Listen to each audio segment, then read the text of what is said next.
जनगण मन अधिनायक जय हे भारत भाग्य विधाता पंजाब सिंध गुजरात मराठा द्राविड़ उत्कल गंगा विंध्य हिमाचल यमुना गंगा उच्छल जलधि तरंगा तब शुभ नामे जागे तब शुभ आशीष मांगे गाहे तब जय गाथा जनगण मंगल दायक जय हे भारत भाग्य विधाता जय हे जय हे जय हे जय जय जय जय हे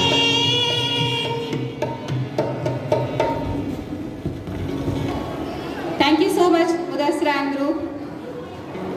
A warm and a pleasant good morning to our Honorable Principal Ma'am, Director Sir, dear parents, and my most beloved children.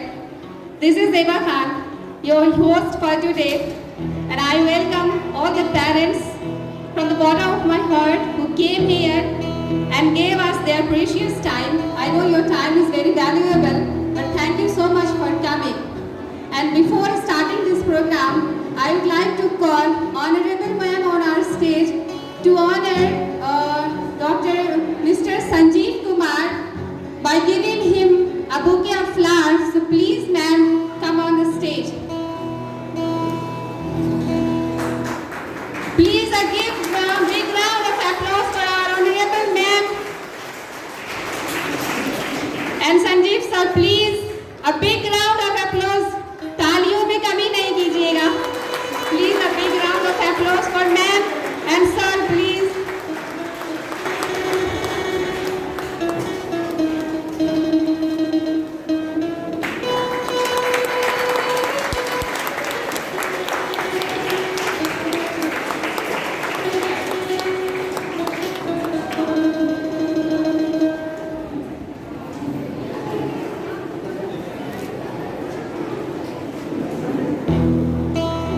Thank you so much, ma'am.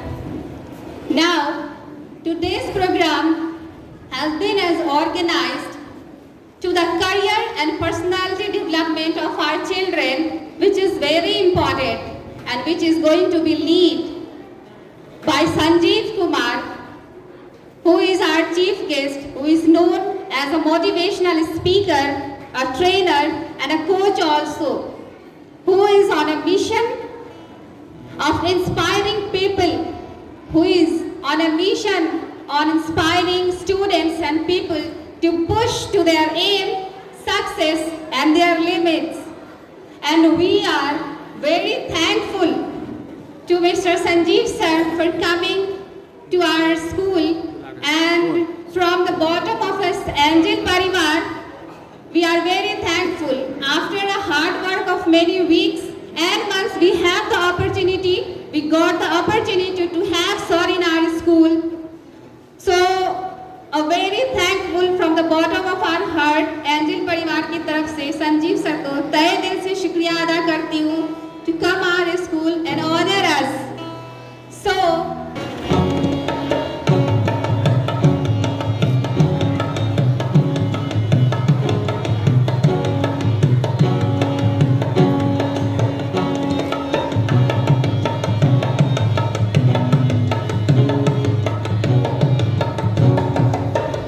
स्वागतम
So big round of applause for our principal ma'am.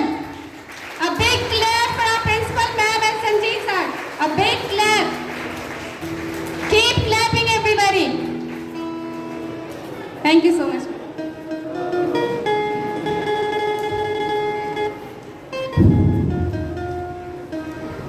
A very good morning to all of you. First, I welcome Honorable Motivator Speaker Mr. Sanjeev Kumar ji for giving his precious time to give this program for our students and for our parents.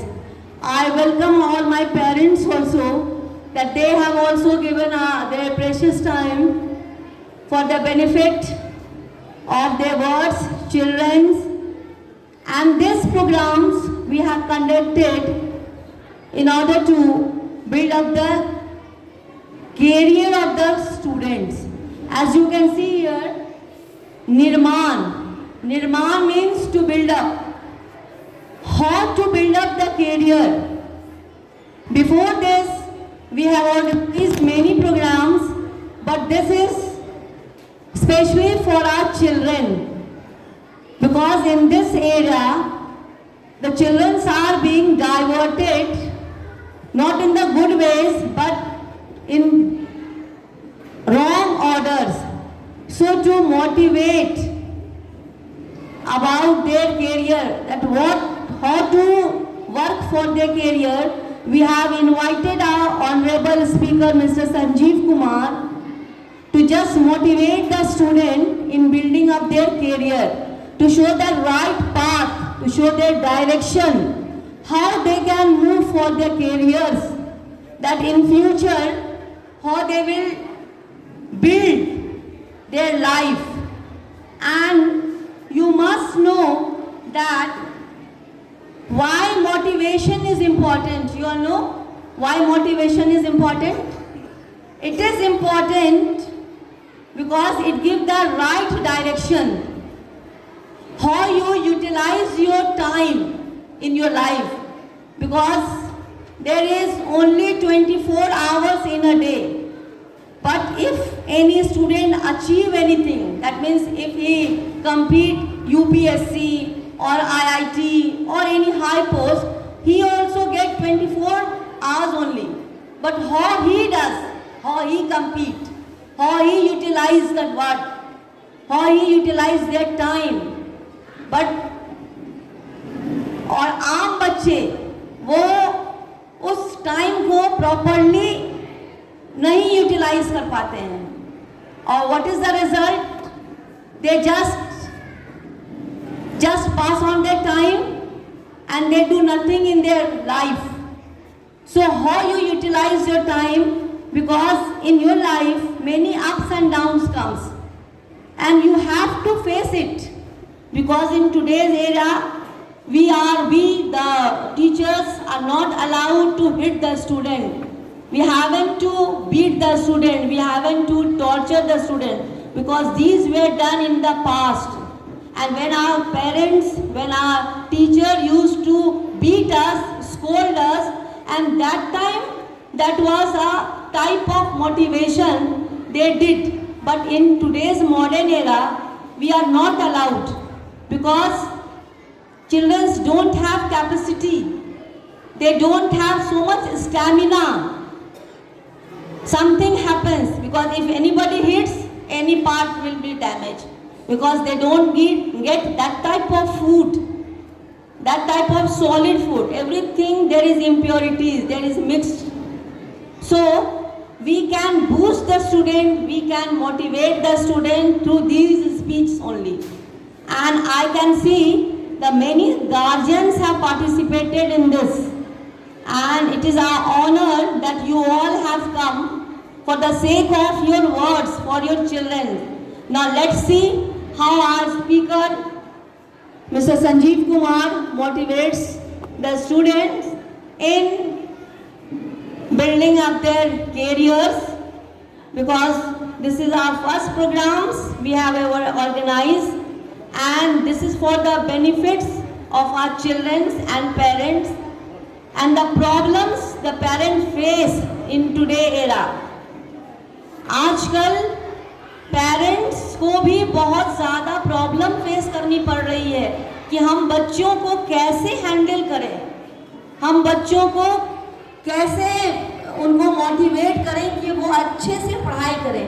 Because हम लोग ये देखते हैं, when I sit in my office many parents comes, बहुत सारे parents आते हैं और कहते हैं कि बच्चे हमारे पढ़ते नहीं हैं, सुनते नहीं हैं बात। तो ये सबको हम लोगों ने कंसीडर किया है और ये प्रोग्राम ऑर्गेनाइज किया है कि हम बच्चों को कैसे मोटिवेट करें कि वो अच्छे तरीके से पढ़ाई करके अपना फ्यूचर कैरियर बनाए। और जो भी प्रॉब्लम फेस होती है पेरेंट्स को, वो हम लोग इस सेशन में डिस्कस करेंगे with our honourable speaker motivator Sanjeev sir. Okay, so now let's with this I end my speech, and if guardians have any problems you can deal it with. Okay, thank you once again. I welcome you all in this program. Thank you so much.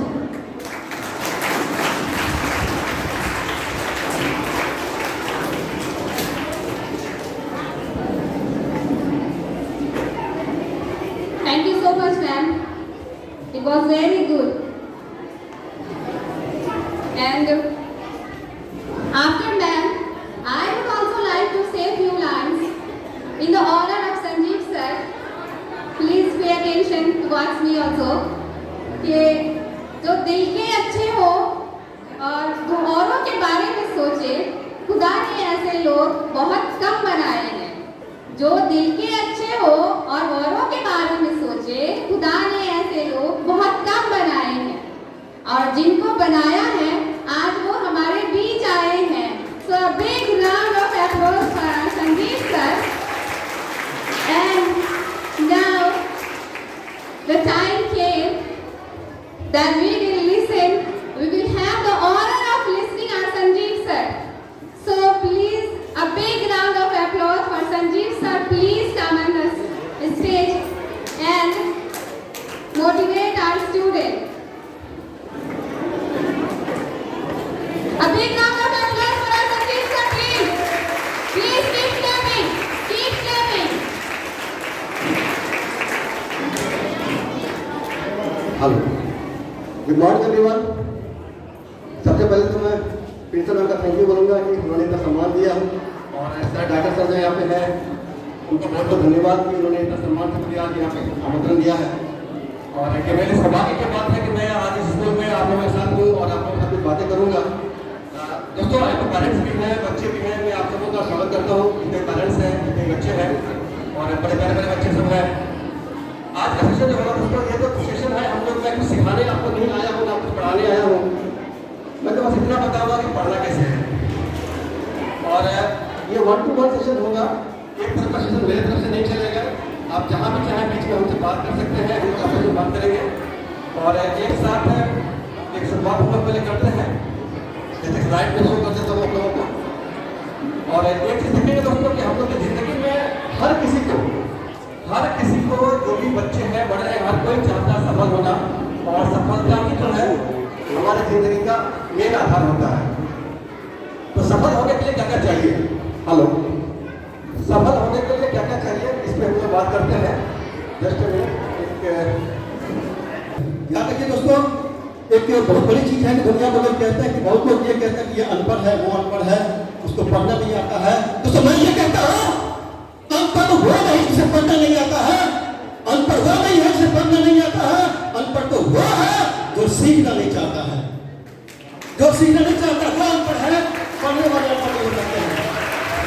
तो बच्चों अक्सर सवाल रहता है कि जब मैं पढ़ने बैठता हूँ या बैठती हूँ तो मन नहीं लगता है। जब स्टूडेंट पढ़ने के लिए या फिर कोई स्टडी पढ़ने के लिए बैठता है, होमवर्क मिलता है, जैसे मैं एज ए टीचर हूँ, बच्चों में सवाल रहता है सर पढ़ने का दिल नहीं करता है, मैं पढ़ने बैठता हूँ और ध्यान नहीं हो। तो ऐसे बच्चों के लिए क्या मैसेज देना चाहिए, ऐसा क्या करें जो बच्चों को पढ़ाई मन लगे? देखिए, मैं ये कहना चाहूँगा, पढ़ने का दिल नहीं करता है, मेरे ख्याल से दुनिया में शायद ही ऐसे लोग हैं जिसे पढ़ने का मन करता है।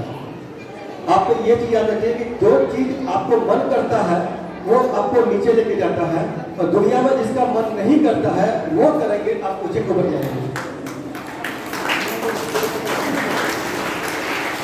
तो मन को हमें काबू करना होता है, मन को कंट्रोल करना ही हमारे सेशन का मेन सारांश है कि अगर हम अपने आप को कंट्रोल कर लिए, आप देखिएगा ये कहा गया है बहुत सारे ग्रंथों में भी है, और मैं ये कहता हूँ कि गीता में श्री कृष्ण ने बात कही गंभीर, गीता में श्री कृष्ण ने बात कही गंभीर, औरों से दुनिया लड़े, लड़े स्वयं से भी। जो खुद से लड़ लिया, जो खुद में जीत पा लिया, विजय पा लिया, उससे बड़ा जीत कोई नहीं है। और ये हर ग्रंथ की कहानी है, मैं कभी पुरानी पढ़ रहा हूँ, लेकिन ये हर ग्रंथों में देखेंगे सब में एक ही कहानी है, आपको खुद पे काम करना है। और खुद पे काम करने के लिए तपना पड़ेगा। हर बीज को, एक बीज को पौधा बनने में, पेड़ बनने में उसको फटना पड़ता है। बिना फटे तो बीज पौधा नहीं बन सकता है। और बच्चों में भी एक बार मैं कहना चाहूंगा, आप लोग देखते हो पेड़, पेड़ जो है एक पेड़ कब बनता है, कोई बताएंगे? एक पेड़ कब बनता है?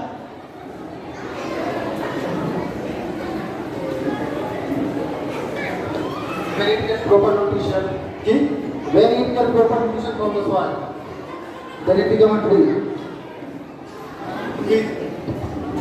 When it gets proper nutrition from the soil, then it becomes a tree. It's late to proper nutrition, but I do not want to say this. I would like to say you कि how a tree to become tree.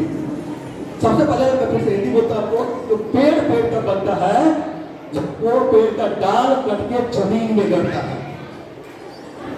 जब तक वो पेड़ से डाल cut के जमीन में नहीं गिरेगा, क्या वो पेड़ बन सकता है?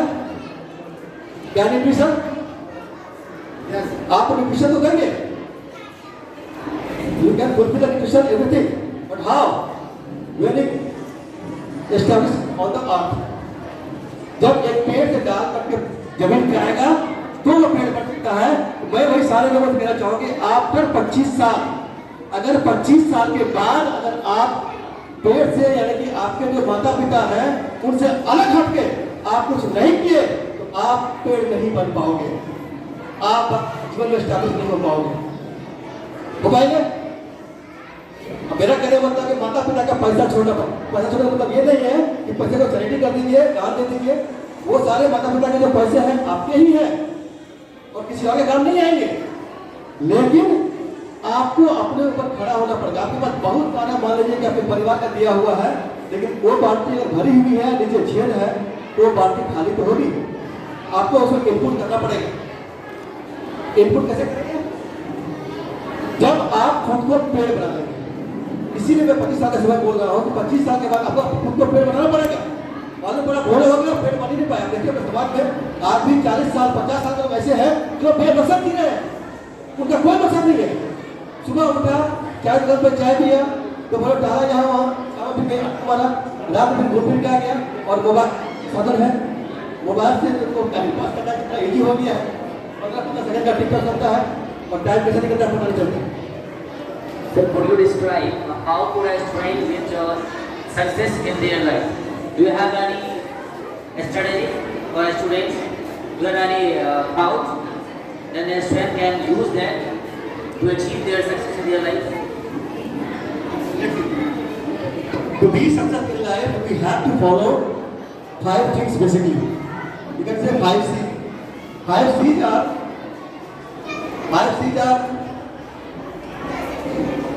first C is character, second C is commitment, third C is conviction, fourth C is courage, and fifth C is confidence.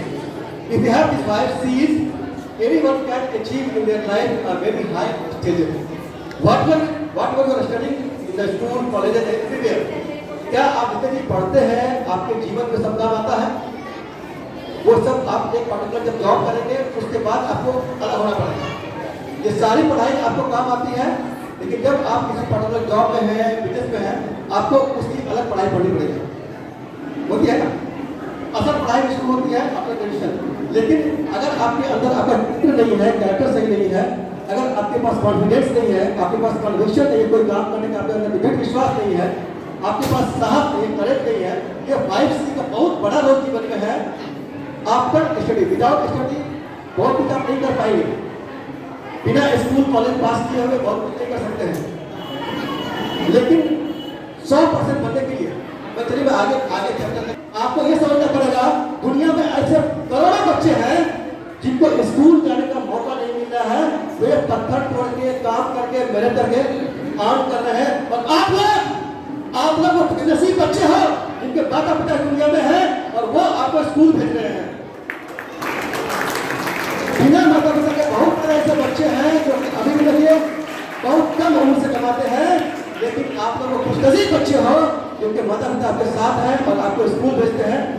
कमाने खाने का कोई उम्र नहीं होता सर, मैं आपको बता रहा था एक बार, और एक स्लाइड देखिए मेरा, किस उम्र तक पढ़ा जाए, किस उम्र से कमाया जाए, ये शौक नहीं हालात तय करते हैं।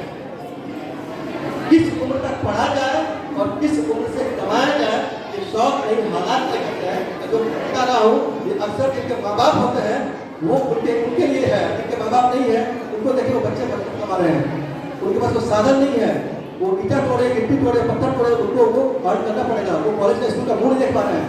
लेकिन आप सही बच्चे लोग इतने खुशनसीब हैं, आपके माता पिता के साथ हैं और आपको स्कूल भेज रहे हैं। और इस स्कूल का महत्व इसलिए है, यही 25 साल अगर आपने इसे दे दिया भरपूर मात्रा में, आपकी जीवन इतनी सुखमय हो जाएगी, कसरत हो जाएगी, आप जीवन में किसी भी क्षेत्र में कहीं भी पहुंच सकते हो। स्काई करने में कोई नहीं रुक सकता है। सर आपका जवाब हुआ कमाने खाने की उम्र एक अलग है, हम लोग सोचते हैं नॉर्मल वे में है, लेकिन माता पिता के बिना संभव नहीं है। बहुत सारे बच्चों में मैं देखा हूँ जो बच्चे अक्सर जो है मैट्रिक या 10 में चले जाते हैं, उनको एक माता पिताओं के साथ जो है एक अलग सा जो है लगता है कि पता नहीं क्या एक बंधन सा बन रहा हूँ मैं। उनको चाहिए होता है लिबर्टी, एक आज़ादी।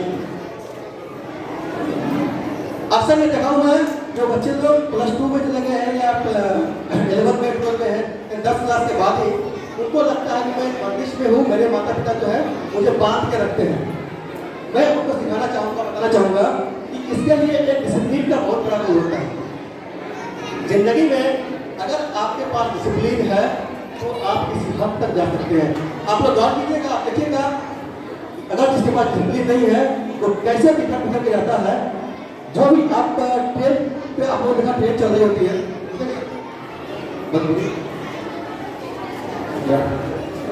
सर डिसिप्लिन का क्या रिलेशन है उसको मैं उस पर आ रहा हूँ। मैं डिसिप्लिन को दूसरे वे में बताना चाह रहा हूँ, लेकिन बहुत सिंपल वे में बता रहा हूँ डिसिप्लिन का क्या रोल है और इसका क्या इम्पैक्ट हमारे ऊपर आता है या दुनिया में आता है। दोस्तों डिसिप्लिन जो है आप देखेंगे कि दो ट्रेन जब ट्रेन पे चल रही है, पटरी पे चल रही होती है और बहुत ही डिसिप्लिन चल रही है, दोनों ट्रैक बराबर से ट्रेन चल रही है। अगर ट्रेन डिसिप्लिन होकर पटरी छोड़ देती है तो बताएंगे क्या होता है उसके बाद? तो सबसे नुकसान किसका होता है? सबसे पहला नुकसान किसका होता है सर? सर माइक दीजिए सबको। ट्रेन का सबसे बड़ा नुकसान होता है, उसमें जो सवारी बैठे हैं उसका नुकसान बाद में होता है। यानी जो भी बच्चे